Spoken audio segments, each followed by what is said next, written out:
Bueno, a mí dixeronme que podía sacar a máscara, xa que estábamos a distancia suficiente, me suda os peliños do bigote, e a mes pintei os labios. Dicíame a cámara, es que dicir iso? Pois sí, pero unha vez que pinto os labios desde febreiro, uno estamos xa.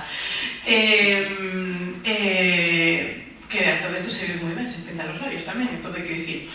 Eu sí que estou aquí de estado intermedio porque da editorial que compartimos me pediron que representase un pouco a esa casa porque, bueno, o COVID que ten a editorial en horas baixas en canto a persoal, pois impide que poida estar aquí un representante corporativo. E a mí, a verdade é que me fai especial ilusión, porque sabe Rexina que eu levaba moito tempo insistindo a ela en que mandase a editorial que é a miña casa o seu seguinte manuscrito, e eu levaba tamén ali insistindo en que tiñan que ler con cariño a Rexina Vega, porque me parece unha das escritoras, das mellores escritoras que temos a día de hoxe en Galicia. E despois de ler Ninguén dorme e Historia extraña da retro autotraducción, que me parece un palabra maravilloso que define moi ben ese proceso, pois alédome especialmente de que ese xuntoiro chegase a este bo porto, que é un bo porto para Rexina, pero eu creo que é un mellor porto para a editorial. E por iso, como non son corporativa, me podo permitir o luxo de dicilo. Pero, bueno, sí, no nome de Galaxia, dar as gracias tamén á Deputación por acollernos nesta sede, agora que é tan difícil tamén facer presentacións con moita xente. E, polo tanto, pois, grazas, Carmela, que sempre acolles estas cousas con agarimo un pouco institucional, o que se agradece. Ben, nós teníamos pensado facer unha presentación, diálogo, debate, bueno, debate pouco que debater, máis ben un diálogo entrevista con Rexina, porque este libro, bueno, non sei se xa o lestes, pero entenderedes que é un libro que chama por ese debate e por ese diálogo. É un libro que chama por moitas curiosidades, e entre Forcadela e eu imos tentar ir obrigando a Rexina a desenredalas todas. Forcadela e eu non falamos antes porque os teléfonos nos tiñan ocupados, así que ele non sabe que vai empezar el. Como vai isto? Tiñamos unha serie de preguntas, reflexións sobre o libro máis ou menos establecidas. Por lo tanto, pois, lle dou a palabra a él e imos ir, bueno, elaborando e tirando deste fío a ver que resulta. Así que, fórcate esa palabra. Moi ben, bueno, pois, en primeiro lugar, meu agradecemento a Xina por convidarme aquí a estar aquí con todos vos. Vexo por aí unha chea de caras amigas, realmente, pois, nestes tempos é moi entrañable mesmo, non? En poder encontrarse así coa xente cando estamos prácticamente confinados. Eu, como dixo Inma, voume limitar neste caso a ser un preguntador, nada máis. Logo, se tercia, pois poder emitir algunha opinión.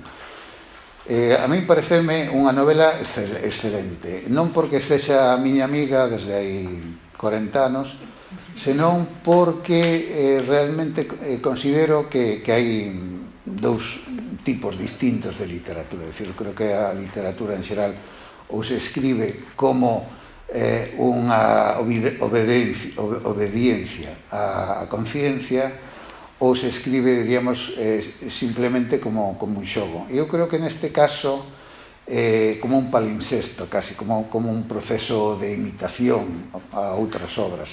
Eu creo que neste caso o que Rexina conseguiu foi justamente unha obra que está chea toda ela de pregnancia. Hai algo aí que nos conmove desde o inicio, que é algo que por un lado, desde a súa perspectiva como ser humano, como muller, como escritora, pois debeu de ser doloroso de traballar, pero que ao mesmo tempo, como lectores, pois o que nos devolve é unha imaxe moi humana, é dicir, un séntese realmente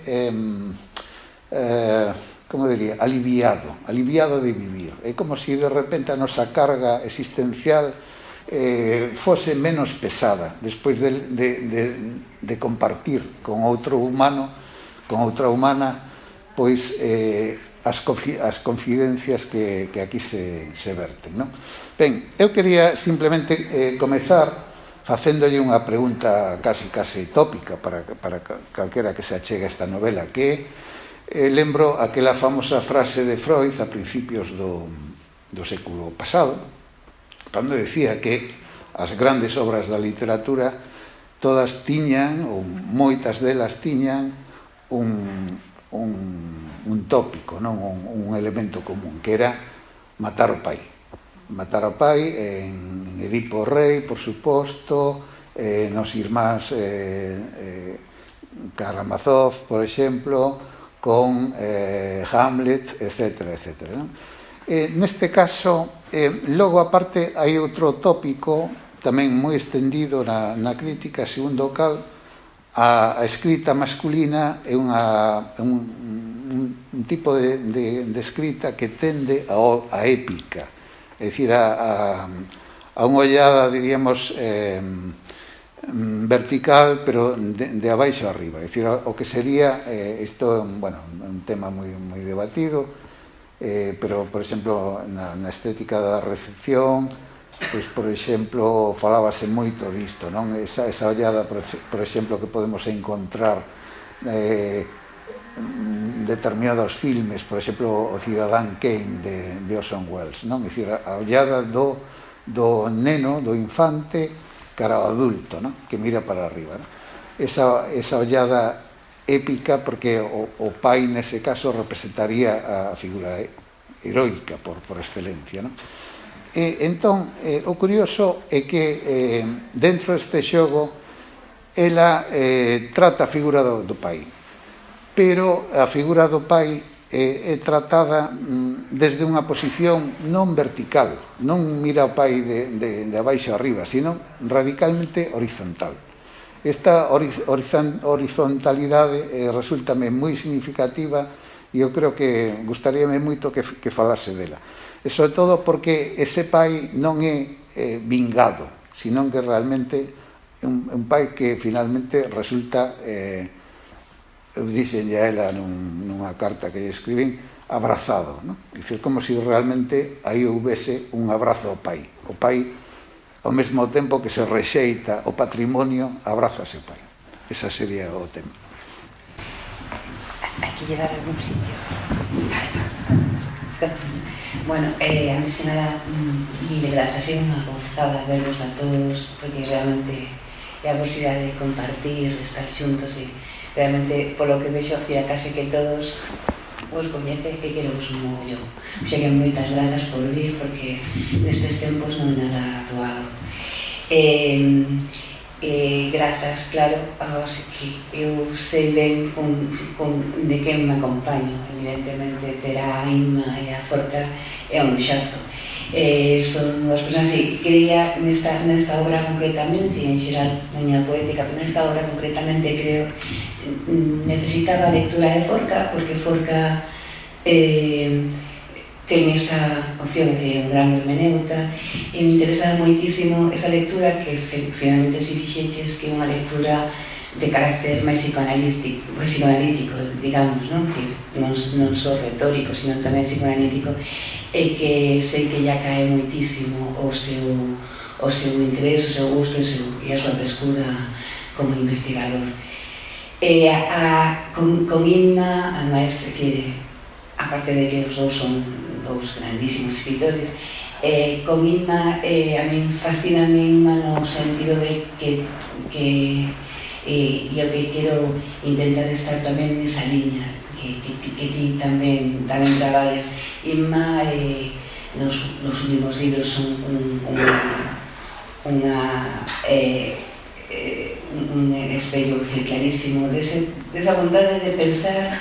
Inma ten a cualidade de pensar o inconcibible, o que fai daño, habitar naquelas cuestións, naqueles desafíos que realmente como sociedade non temos unha resposta, preferimos ver para outro lado. E máis moi boa poñendo o dedo na chaga. Os seus dous libros últimos son especialmente duros e de aí que a súa percepción, sobre todo en determinados lobbies, seja especialmente difícil.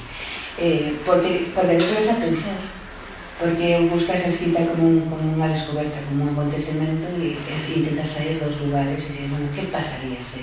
Que pasa? E, bueno, eu intento entrar aí. Dentro deso, intentar entrar aí, a mí o que me nacía hai unha escrita, é decir, como unha escrita entendida como vas a escribir a verdade ou tendo en conta que iso non existe, aquilo que che posibilite unha descoberta, non? Eu creo que cando escribimos, sobre todo que non estamos nas grandes, non temos presión comercial, iso é o que non hai moita presión comercial. E, por lo tanto, nos podemos permitir, vale, vou escribir a ver o que me nace, onde está o meu punto límite, por onde parto, onde me fai dano, onde hai unha descoberta, onde que o que me mira. Esa pregunta, moitas veces escribimos para descubrir o que nos mira.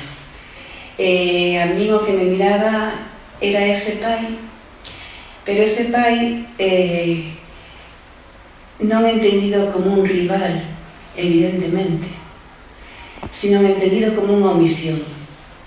Porque realmente, decir, todo o discurso cultural canónico non é noso, non é das mulleres, é realmente dun home blanco, de inclinación heterosexual, de clase media, media alta, e acabouse.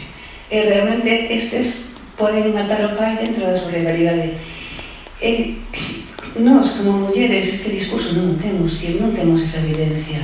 Nós, en todo caso, podemos ter unha omisión, un baleiro ou un rexeitamento, pero non esa vontade de competir que está marcada basicamente por unha voz masculina dominante na cultura occidental, bueno, en todas as culturas, non?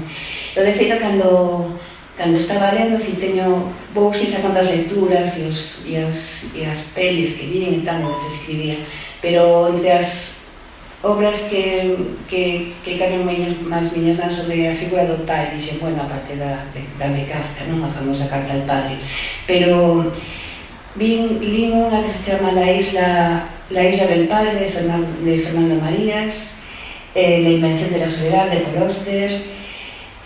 Bueno, non me acaba de recoñecer, pero logo lín outra que, bueno, é unha proposta escénica de Angélica Lidl, Una costilla sobre la mesa, non sei se a coñecedes, que de feito Unha costilla sobre la mesa, de aí sae o que o ano pasado ou anterior fixo unha performance en Tibais. Non sei se un de vos foi a performance que Angélica Lidl fixo en Tibais. Ti foches? No.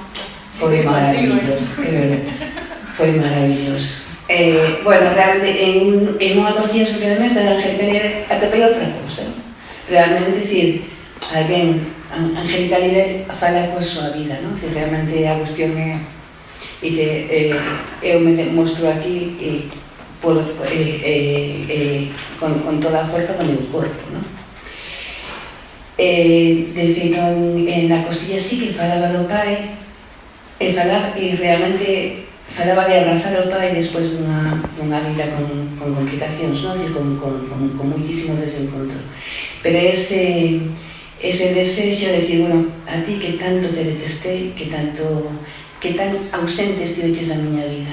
Eu creo que se nos achegamos á escritura de mulleres sobre a figura do pai, atoparemos sobre todo a omisión, a elipse, a ausencia. Por lo tanto, non nos toca desde a miña posición enunciativa de muller matar a ningún pai. Non nos toca, nos matamos a nai, non?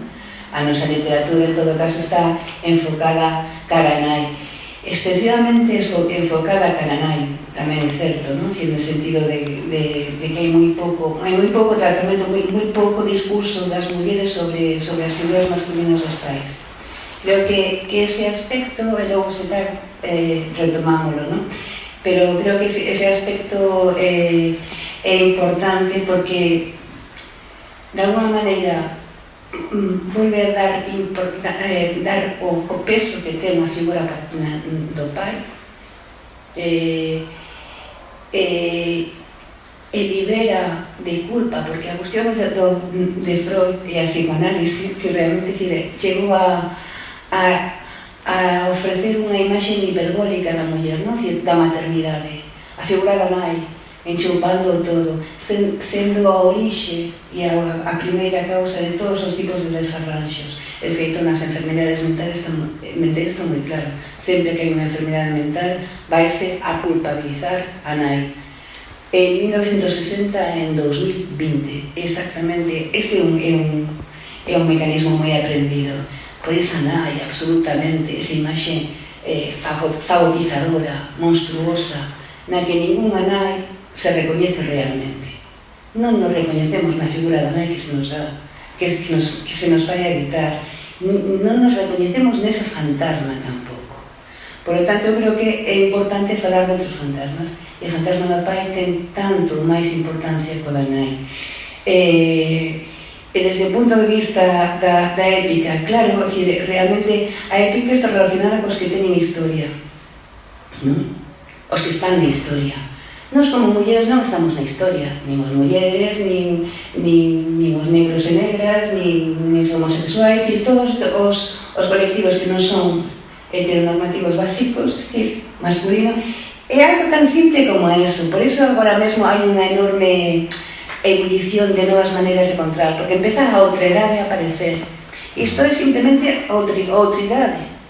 Empezamos a contar as cousas porque realmente a nos matar o pai, non, rivalidade co pai, non, a épica non nos di nada, porque o noso discurso é sobre todo, os discursos dos subalternos é un discurso, por unha parte, máis colectivo e por outra parte que vai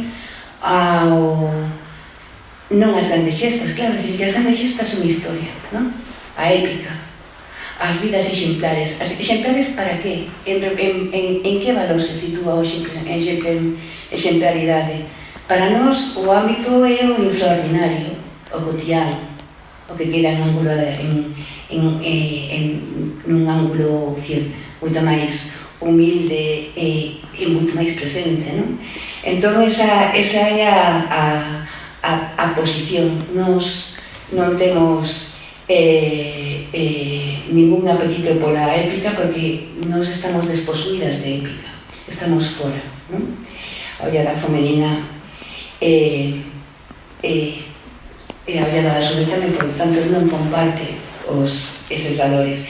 E en canto ao equilibrio horizontal que indicas, por unha parte eu creo que tamén é posible, porque unha das cousas que influen máis na nosa mirada entre as múltiples identidades que conviven en nós é curioso, pero, por exemplo, unha é do xénero, non? A cuestión do sexo biolóxico marca claramente tanto o sexo biolóxico como o xénero elegido a opción sexual, non? Que te sitúa nun sitio ou outro. Isto marcache moitísimo como ves a realidade. Pero outra ideoloxía absoluta que che fai ler a realidade dunha maneira moi determinada é a idade. A nosa lectura da realidade cambia moitísimo segundo a idade. É impresionante, non? Cada década a vida é completamente diferente e os valores se trastocan e están continuamente actualizándose. E eu creo que esa ollada horizontal é posible porque está feita desde esta idade.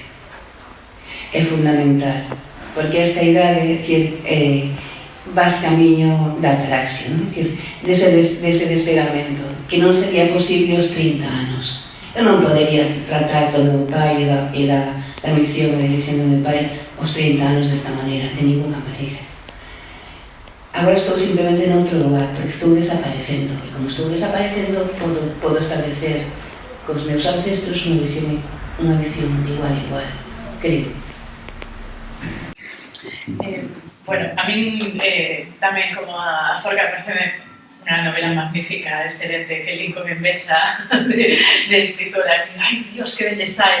E efectivamente, claro, o gran tema é esa idea da paternidade, pero ademais, unha cosa que me sorprendeu, me encantou, é a liberdade coa que escribes. Me gusta que o digas, porque é verdad que non sempre é fácil escribir desde a liberdade. Hai momentos na tua novela que dices, esta, lle deu por aí, e logo resolve, non? Entón, é maravilloso ver eso, ver que hai esa posibilidade de escribir desde a idea de vou ver que pasa, porque a literatura tamén é iso, non? É un proceso de indagación e de coñecemento, non é só algo co que nos comunicamos coas lectoras e lectores, tamén é algo que nos comunicamos con nós mesmas, non? En ese sentido, creo que faz un exercicio brutal, tanto estilístico como estás dicindo agora nos propios temas.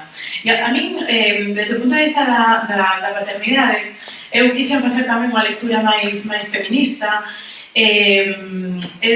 Claro, dá unha sensación de que o teu libro tamén dá un golpe na mesa, non? Porque semella que un dos grandes temas do feminismo é a maternidade, o feminismo desde unha perspectiva, ademais, moitas veces moi conservadora, moi tradicionalista, non? Está atendendo a maternidade desde esa idea, en realidad aceptando, no fondo, esa idea tan patriarcal, non? Da nai que o é todo, e entón parece que nos definimos desde a maternidade asumindo ese rol, non?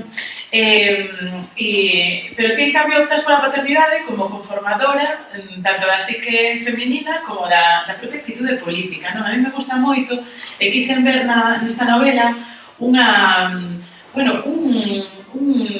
posicionamento político, non? Na reivindicación de eu son autora, eu escribo unha voz feminina, porque é unha protagonista feminina, pero vou tratar a paternidade, vou tratar ese tema que les estamos pedindo a eles que traten, non? É curioso, porque tamén está empezando a literatura escrita por homes, está empezando a entrar, non? Na reflexión sobre a paternidade desde un punto de vista moi maternal, non? Curiosamente, non? Pero ti, en cambio, faz xusto o contrario, colles a figura do pai e dis, vale, vou analizar que foi para min a paternidade, non? Que é algo que me pareceu original, creo que non está feito na literatura galega, por lo menos deste xeito, non? En como faz ti, porque en realidade o que faz, creo eu, é unha contestación, non? A idea de matar o pai.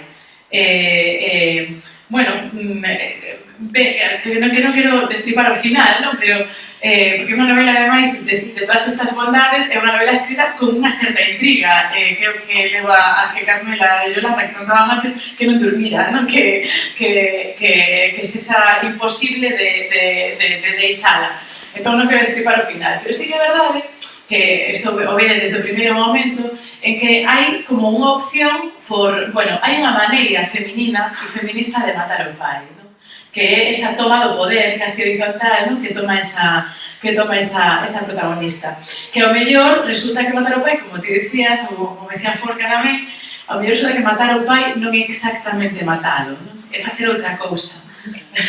Porque xa está morto, que isto é unha cousa que non dixemos desde a primeira línea, sabemos que este pai do que fala esta protagonista xa está morto. Estamos falando de unha novela que conta en boa medida unha historia de aparecidos e unha historia de dó, non? Estamos falando de unha muller que está a desfacer a casa, non? E neste proceso de desfacer a casa se atopa, se confronta, non? Non coa morte do pai, sino coa figura do pai e o que significou. Esa novela é moitas cousas, precisamente, pero, ese arrinque, non? Que é matar o pai para unha muller que escribe con unha conciencia política comprometida como é Resina, pois pareceume un achado, realmente, non? E, lle preguntaba aí, cando lle mandei esta idea que tiña hoxe pola mañá, lle preguntaba si ela fai unha contestación á idea freudiana de matar o pai desde a acción ou desde a revolución, non? Porque en boa medida, a escritura, creo eu, debería ser revolucionaria, non vamos a escribir para, só para entreter. Evidentemente, eu non era consciente do inédito do tema como escritora muller, porque, quero dicir, escoitamos, porque a literatura da figura de pai é moi habitual a o diálogo co pai morto, é bastante habitual na literatura feita por homes. Pero non reparará que na literatura de mulleres non. E evidentemente detrás hai unha posición. Eu creo que é fundamental que descubramos o home que hai en nos. Que descubramos como nos modela que valores de masculinidade e como construímos a idea da masculinidade en base aos nosos proxenitores, en base aos nosos pais. Creo que iso explica moito máis en termos de corpo, en termos de desexo, en termos de relación co outro sexo, moito máis do que nos poidan comunicar as nosas nais. Creo que nos vemos máis o pai a hora de construir porque son construccións e son construccións culturais, non? O desexo mirándonos os pais é fundamental. E é curioso que se saque dese foco. Eu creo que temos moito a gañar se empezamos tanto a descubrir tanto o home que hai en nós como eles a descubrir as mulleres que hai muller que hai en. Porque curiosamente non se di que descubramos, o feminismo está dicindo os homes feminizados, non? Pero non di masculizar, buscar exactamente que é ser masculino para vos, non? E esa masculinidade, é un mecanismo moi insidioso que se vai formando ao longo dos anos. Non hai na vida ninguna relación tan potente, que deixa tanta pegada, tantas secuelas, tantas feridas, como a relación entre pai, nai e fillo, esa tríada, non? Realmente non podemos concebir unha relación máis intensa e máis prolongada no tempo que esta. E aí hai moitas cousas que nos van dando. Hai moitas cousas que procuramos non ser conscientes para saber como funcionamos, para coñecernos mellor a nos mesmos. É fundamentalmente que vexamos a nai e máis o pai. É fundamental.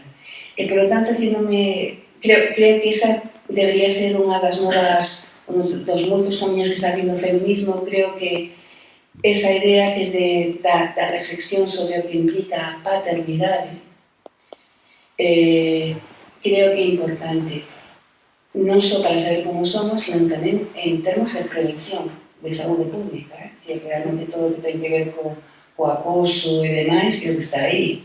Non está na muller, está no home, en a relación de como se construe o desexo. Iso hai que poñerlle un foco. Realmente nos creamos moitas cadeas, porque como mulleres evidentemente estamos moi marcadas nesse sentido. E unha das cadeas máis profundas é a da do pai. E iso está desde moi cediño. E iso dá moita sensación de frustración, e iso todos temos moitas feridas con isto, non? E creo que é importante ser consciente, perdoar, asumir e dicir, eu son dona na miña vida. Chegar a ser dona da túa vida, que non é fácil, non é nada fácil. Entón, un pouco, ese é o alegato final.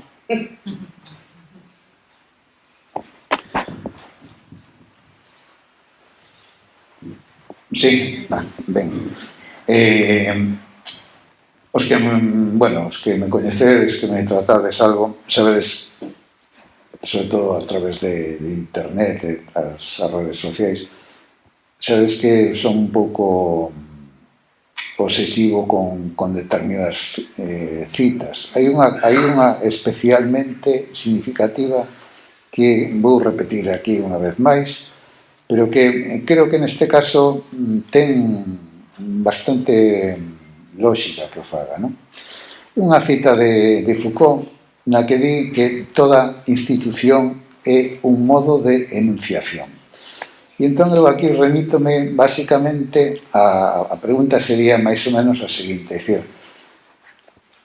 o modo de enunciación que se escolle nesta novela para justamente contradicir o discurso do pai.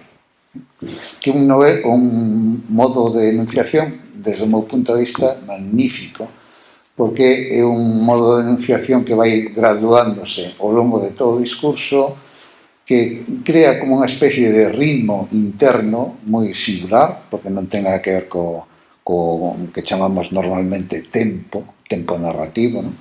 Senón que hai unha especie de lírica melancólica, nostálxica ao principio, que logo convértese nunha apelación a un ti inherente inmanente no texto, que logo pasa a terceira persoa e convértese realmente pois nunha épica, unha especie de épica da intimidade, unha épica da conciencia, e logo finalmente, na parte final da novela, chega o que eu chamaría elexía, non? Por tanto, hai este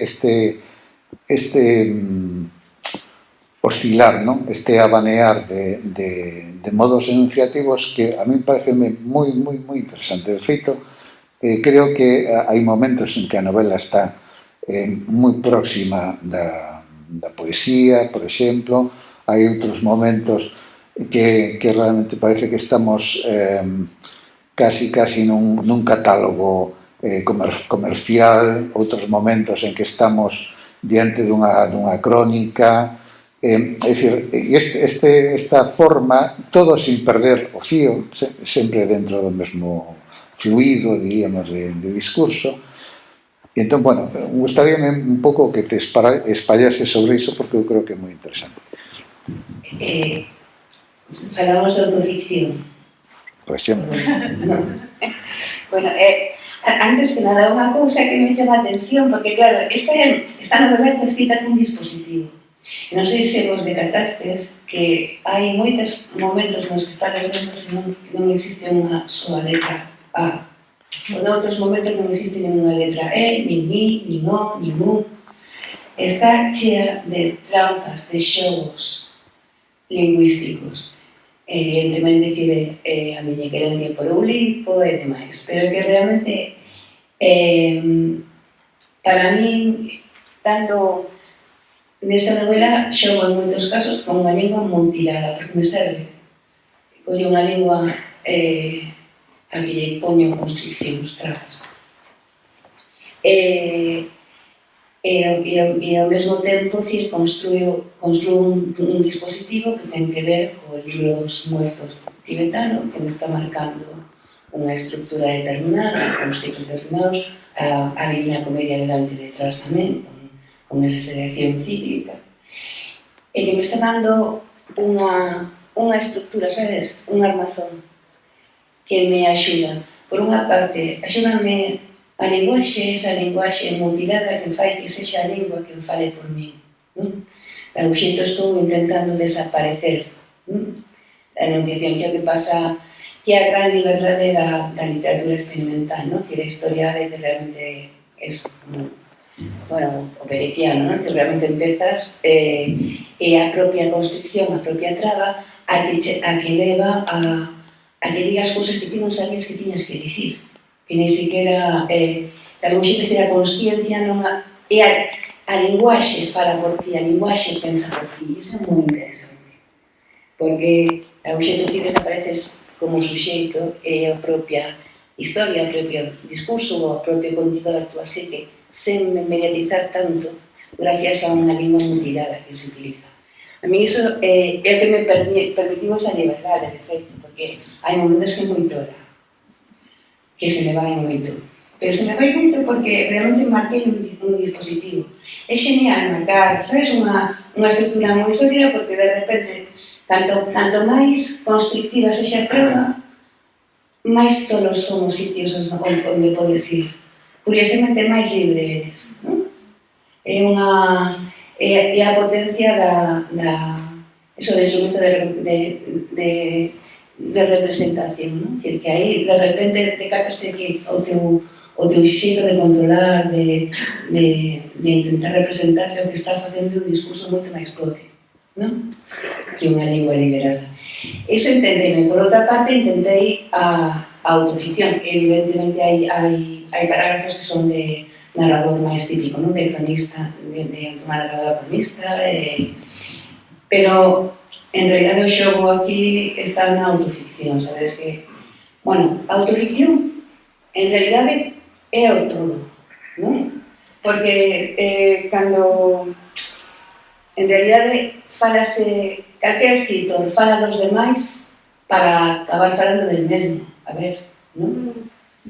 Bueno, todos, escritor ou non escritor, decir, cando falamos dos demais, de quen falamos de nós, non? E tamén cando falamos dun mesmo, dos mesmos ou dunha mesma, en realidade é moi difícil que nos falemos de nós mesmas, porque sempre falamos de outros. Cando queremos falar de nós mesmas, falamos de outros, non? Entón, decir, de algún xeito, todo é autoficción. E todo é mentira, evidentemente, non? Porque todos son versións posibles que están na actualidade visible. Todo é unha versión do que pode haber pasado, do que podo eu creer, do que poden creer, de como poden creerse os outros. Xa, realmente a autoficción é moi xeral. Pero cando te plantexas unha cousa así, que realmente o que estás observando, e iso é o que máis me inquietaba, como aparece no enunciativo, a historia do desdobramento, porque está, cando faz autoficción, ti estás desdobrando, descendíndote entre como te recordas, en a que fuches, e aquela que escribe. E as dúas son ficcións, tanto a que escribe como aquela que fuches. Esa que escribe nunca estivo, non coincide no tempo nin no espacio con aquela que recorda. De feito, non se recoñecería nun espello ninguna delas, non? Entón, é como é moi desasosegante ese encontrarse, intentar ir a vocear no recordo de quen fuches e saber que se te escapa continuamente, que ti xa non é aquelo, que xa non é, que non consigas recordar. É como un imposible, non? O que alimenta o relato. Sí, moi interesante iso que dis, porque ao final estamos completándonos a través da ficción. A mí unha cosa que me interesou moito desta novela é que recupera algo moi propio da literatura galega, que é toda a cultura dos aparecidos. É unha novela de fantasmas, en realidade. Moi dola, como novela de fantasmas, e iso é o que nos gusta, porque estamos dentro desa cultura dos desaparecidos, pero ao mesmo tempo Resina nos está levando a un espazo, pois claro, moi propio dos aparecidos, porque, a fin de contas, os aparecidos da cultura tradicional galega fan o que esperamos que fagan sempre. Bueno, ir aí en procesión, se te acompaña, aparecerse con cara de mortos e tal, pero claro, o aparecido de novela de Resina é un aparecido que dubida, é un aparecido que sofre, é un aparecido que parece un zombi, pero en realidade é alguén, non se lle retirou aínda a súa propia personalidade, e por iso está nese lugar que nos aprecia. É unha novela moi inquietante, sobre todo ao principio, precisamente por iso, porque nos está situando nunha visión da morte que está fora daquilo todo que estamos afeitas. O que pasa é que ela, para poder falar dos aparecidos, foi desde unha tradición que non é totalmente, que é exótica, que non é totalmente allea, que incluso é cool, diría eu, en aquela non topas desde punto de vista, pero bueno, ela está collendo todo o mundo do budismo tibetano, aí hai un personaxe que a mí me recorda a Don Celidonio do porco de pé vestido de lama. Sí, a ver, para escribir dixen, porque compara con un porco, tampouco usa a mesma comparación que risco. Pero logo, curiosamente, o que vai facer é que desde esa lectura da morte vai ser apropiando de todos os vellos mitemas da literatura galega, vai collendo todo o que efectivamente conforma a realidade de reflexión sobre a morte de prácticamente todas as culturas. O que pasa que sí que me interesou que ela, a partir de aí, tampouco foxe, así como si foses, creo eu, que nos digas, creo que conscientemente, das fórmulas dos aparecidos e da cultura tradicional galega, o que fase que non foses de tratar desde aí outros dos elementos de identidade esenciais na nosa literatura. Desde os 70 e os 80, por exemplo, hai unha idea de historia compartida, unha visión do mundo rural, o peso do nacional catolicismo, non? E como conforma, non sei se unha, dúas ou tres xeracións de Galicia, pero o que fai moi ben Resina é que todo iso o trata desde a crítica, non procura non idealizalo, como si idealizou todo iso boa parte da literatura galega, porque os escritores e escritoras que estaban escribindo desde eses elementos estaban de alguma maneira sublimando, non? a súa propia formación. Eu creo que aí sí que sí que matas o pai. É dicir, estás matando toda a literatura galega que te precede porque dices, bueno, vou a cuestionar todo isto, vou tratar a cultura da morte desde outro lugar porque me sinto moito máis libre, non? E a partir de aí, pues, establezo tamén un xuizo sobre todo aquilo que nos forma, non? E aí sí que está toda esta idea da educación, non? que mencionabas ti antes. Eu creo que hai, é como, eu vi nesta novela unha resposta literaria a preguntas do tipo, esta educación identitaria que nos deron, como é que non a cuestionamos, non? Igual que cuestionamos a educación dos nosos pais e nais, neste sentido, e parte dos nosos traumas, non? E a mí me gustaría saber en que medida todo iso que eu leo estaba inicialmente na tua reflexión, ou se chegas casualmente porque te obrigas a ti mesma a tratar o tema da morte desde un lugar alleo, pero logo acabas chegando, non? Aos mesmos lugares o que nos leva pues, a reflexión sobre a morte en calquera outro espazo, non? Non sei se a tradición galega non te ofrecía respostas ou se a tradición galega preferías precisamente confrontala desde un lugar máis exótico. Como chegas realmente a ese tratamento da morte desde a cultura budista? Non sei. Bueno, o tratamento da morte bueno, é moi sincrético e evidentemente é moi semellante en todos lados, non?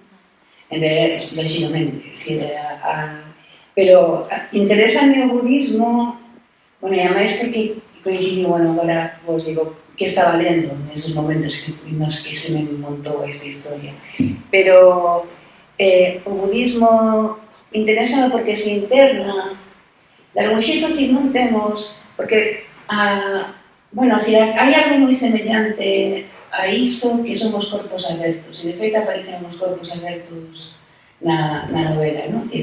Aparece un corpo aberto. É algo moi semellante, porque o importante é ter información, como imaginamos, a mí o que me interesa é que vai pasar cando morra. Que vai ser o seguinte? Que vou sentir cando morra? Non sei se vos facedes esa pregunta, eu fago moito.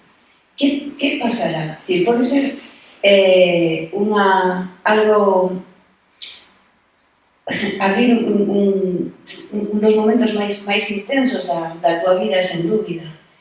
Os relatos sobre a morte, sobre as experiencias extremas, adoitan a non ser tan pavorosos como imaginamos.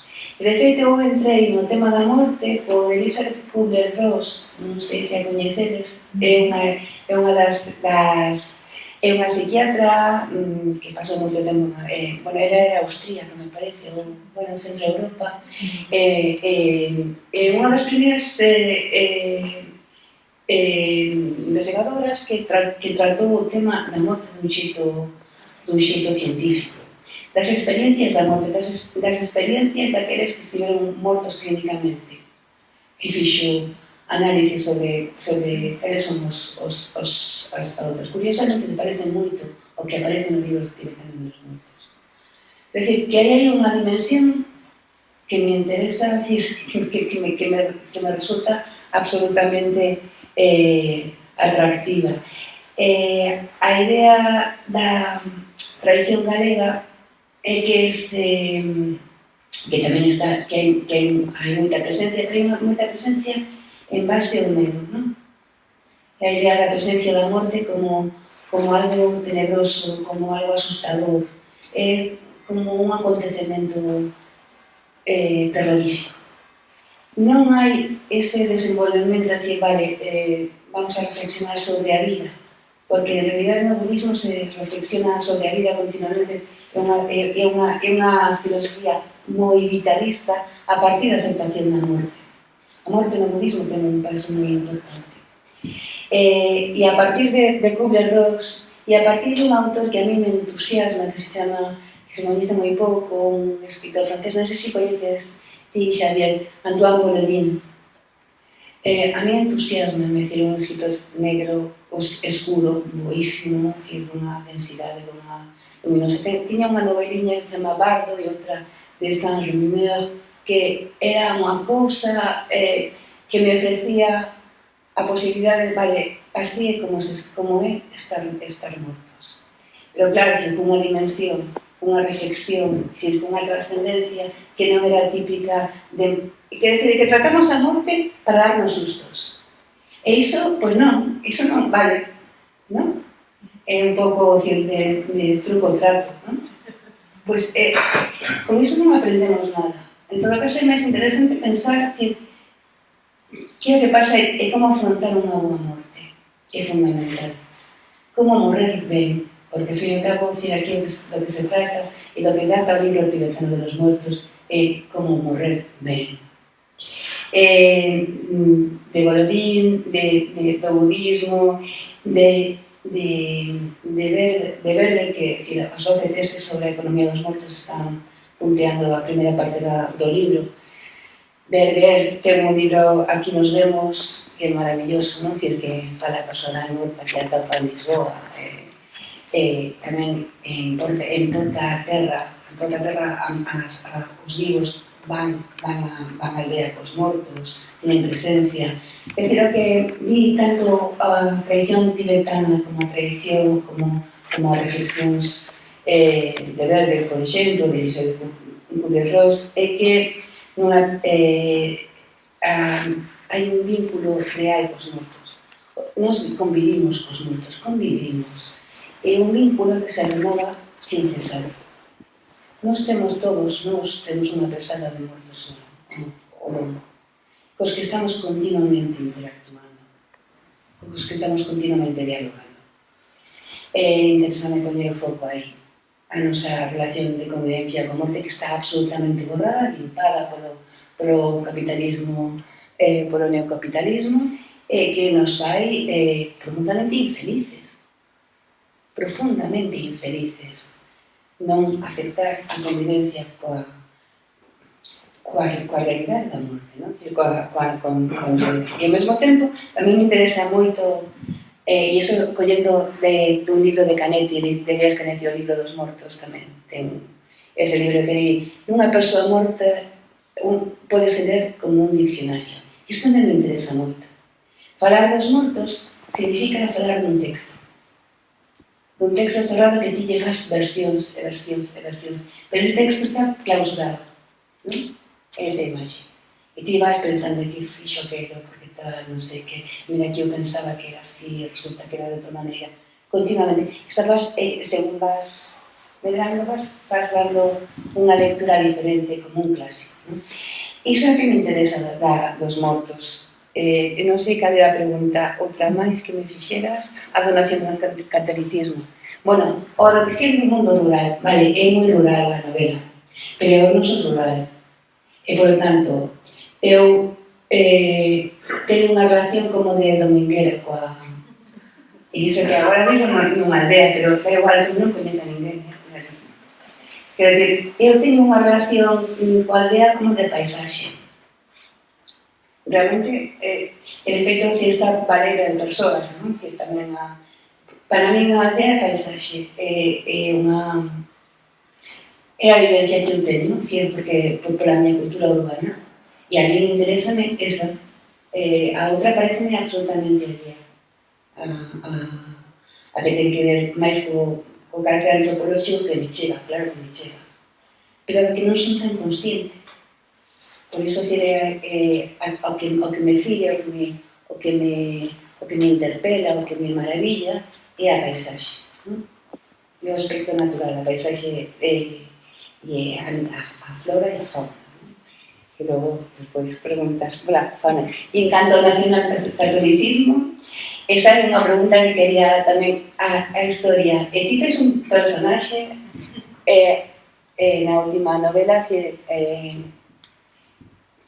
supoño que é o trasunto de Carlos Casares e tal, e que realmente Carlos Casares é alguén de seminario, desta mesma idade.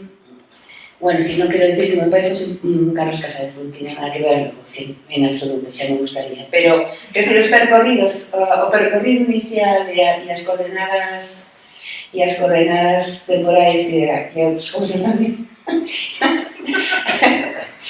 son semellantes. Decátaste, sobre todo, os que somos fillos dos pais que fixeron a transición. E realmente, esa xeración tiña un Cristo na cabeza. E é normal que tivese un Cristo na cabeza. Bueno, aquí temos a vida. Era moi difícil, porque vos medrastes nunha España arrasada. Absolutamente, todo estaba blanqueado, non? De repente, vos eras os primeiros, era unha vosa dánica, eras os primeiros na creación. E a vosa xeración non foi así, que é impresionante. De repente non tiñan nada detrás. Era todo o discurso que lle creaban.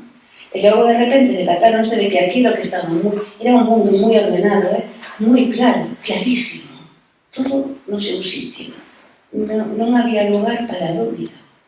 E de repente, dase esta saída e ese puro durante finais dos 60 ou 70, no que rompedes todo absolutamente. Pero a vosa cabeza estaba moi compartimentada. A vosa cabeza tiña os valores moi sólidos detrás, absolutamente sólidos, como ninguna outra xeración tiña. E fostes capaces de facer eso que era o contrario, ser sacrílegos, non? Romper moitas cousas. E aí, claro, dicir, esa é unha vida non soporto tan fácil. As cabezas non nos soportan tan fáciles. E os fillos vimos todas as incoherencias. Os fillos desa xeración vimos unha tras outra, que estamos ali tomando nota. Claro. Entón, aí hai... E outra cosa, claro... Bueno, por eso para levantar un mal que faremos disto. Sí, de verdad. Fatal. Pero sería para o mal. Sí, claro. Sí, desde o punto de vista social, pero xa porque hai unha parte moi social na novela, non? De fresco dunha época. Bueno, perdón. Hai unha cousa que a mí me parece especialmente elegante no sentido que acaba adquirindo todo o que se nos conta, non? E eu creo que a asunción da finitude, da limitación propia de cada un, de cada corpo, de cada existencia, e ao mesmo tempo a maneira de canalizar cabalmente o que poderíamos chamar a pulsión de morte. É dicir, non hai ningún momento unha fantasía, diríamos, con matar a alguén, nin tampouco ninguna fantasía de autodestrucción, sino que todo iso está, diríamos, nun equilibrio que a min me parece, desde o punto de vista conceptual e mesmo ideolóxico, excelente, non? Entón, gustaríame que falases un poquinho disso. Sería, a min, chamame a atención esa pregunta, Forca, por a idea, é dicir, que non hai...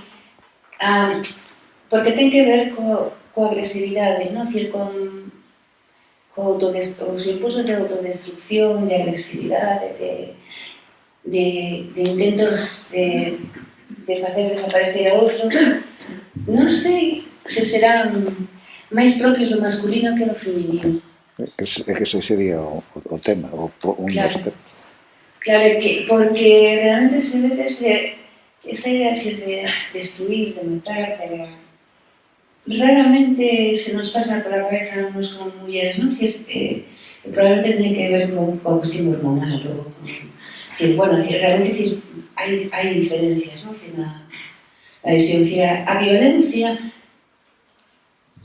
física non é unha opción para nós, non? A maioría, non digo todas, non? Que haberá casos. Pero en realidad nós simplemente non ocupa un espazo.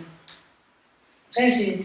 Esa idea de morte, de feito, as mulleres suicidanse de un xeito moi diferente dos homens. Os homens tíranse, fanse dano, reventan o corpo e as mulleres toman pastillas.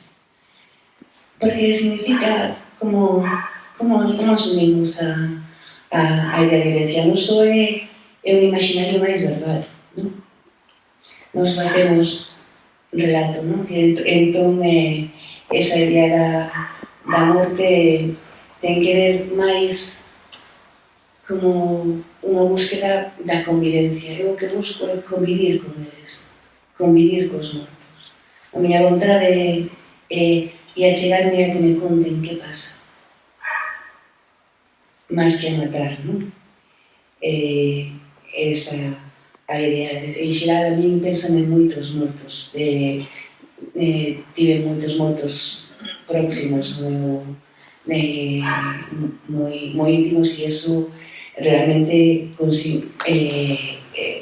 está continuamente aí, por iso me interesa especialmente o tema da morte, non? Como un tema literario. E, de feito, poderíamos falar que hai unha triloxía, eu dedicolle a Cardume o mundo dos meus avós, os que me criei, que morreron, e intentei preservar. De algún xeito, o que busco é non matar, senón preservar a memoria, non? Que non desapareza, a de seres ordinarios, non? Coa miña nai, coa miña irmán, concretamente, tamén foi algo que teña moito de lexía, non? Por a enfermidade mental. En este caso, creo que o fago para curarme máis que por outra cousa. Para ser máis eu. Bueno, temos que ir rematando, porque se llevamos un bo arranco. Pero antes disso, sí que quería, e a mesmo ten que ver con isto, ainda que non vai parecer agora, porque quería introducir a cuestión do humor. Porque efectivamente, eu creo que non necesitas matar a ninguén, porque tens unha ferramenta brutal que son os golpes de humor absurdo, non? Na novela, que chega por momentos, e dices moi ben os momentos, non? E eu creo, eso creo eu, un toque moi reflexivo que faz que esta relación con isto que dis, porque eres capaz de meter estes elementos humorísticos, máis que de humor, de ironía, quizás, non? Son eses que nos fan, bueno, unha sorpresa con sorriso. Justamente cando poderíamos agardar o sentimentalismo dramático, non? Que a novela está todo o tempo fuxindo deste momento que é o que asociamos coa morte e todo isto. A mí aí me lembraches a autoras como Janet Winterson, Sadie Smith ou incluso a Menino Tom, non? Esta cousa de, bueno, vamos a tratar os temas chungos desde unha distancia, non?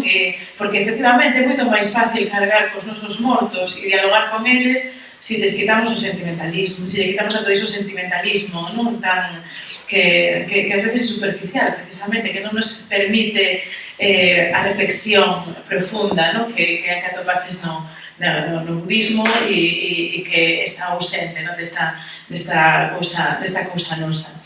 E a mí iso, de verdad, que me gustou, e tamén me sorprendeu ao mesmo tempo, porque me parece francamente difícil de conseguir, non? Como nos sacas de repente de un momento en que estamos dicindo que esta muller está desfacendo a casa, está atopándose, está rendendo contas permanentemente, xa non co seu pai, senón consigo mesma, non?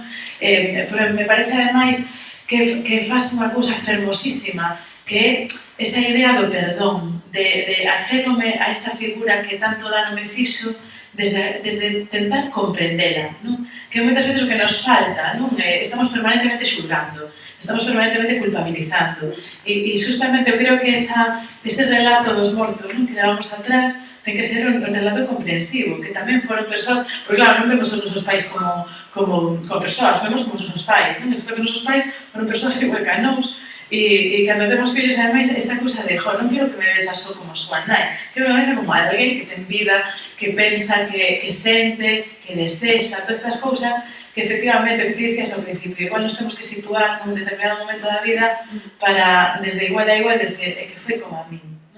E eu creo que eso faz moi ben na novela, e o faz moi ben tamén con eses toques de humor, porque quen xulga moitas veces iso é o lama e o mono. Son o lama e o mono, non desvelo nada do lama e o mono, porque me parece maravilloso. Sí, home, nunha novela que empeza xa falando de un personaxe morto ao fin, non necesitas anticlímax. É inevitable. Desde logo, cando atopa realmente algo, unha escritura que realmente que te implica, non? Que de descoberta que decimos, non? Pola que matarías, non? Realmente aí é todo tan intenso que realmente o que tes que buscar é algún xito un certo cortacircuito para sobrevivir, para respirar, porque senón sería imposible, inhabitable. De feito, nós non podemos habitar todo o tempo no drama, como tampouco podemos habitar todo o tempo na comedia, non? É imposible, necesitamos o contrapunto. E cando as cousas están tan sinistras, evidentemente tens que ir para outro lado, concretamente. En canto ao tema do... Non sei eu se o humor é moi feminino. Eu creo que... Hai unhas cuantas autoras que logran iso, pero creo que tampouco é habitual. Sí, non. É que creo que unha das cousas guai do empoderamento sería poder facer máis humor. Cando as escritoras podamos ser máis humorísticas, vale, imos ben, non? Teremos máis... porque realmente, decir, esa idea. Outra cosa é o humor. Cunqueiro sempre decía que, bueno, cando lle falaban da retranca, da ironía, do seu terce, que non lle gustaba nada. Pero, bueno, decía que, claro, que será o recurso dos pobres, unha estrategia dos pobres, que de algún xeito será o recurso á risa e ao recurso dos subalternos, claro. En ese sentido, sí que pode, e vai por aí, de feito, o sentido do humor que elas manteñen, non? É diferente. Pero eso tiene moi empoderador. Sí, na tua novela tamén, desde logo, nos dominando sería a todos. Bueno, temos que rematar, porque, non sei, como non teño nin móvil de teloxo, non sei que hora é, pero bueno, moitísimas grazas a todas e a todos por vir, grazas Xina por escribir esta novela maravillosa, grazas á Deputación por acoller o acto, e agora podedes mercar o libro que está aí na librería de Pavón. Como ademais non podedes ir aos bares, pois que mellor que en vez de tomar a caña en casa, vamos a denunciar a los placeres e ler o libro de Resina, que non só se ve rápido, senón que ademais nos vai facer pensar en moito que eu personalmente, por lo menos, lle pido a literatura. Así que moitas grazas.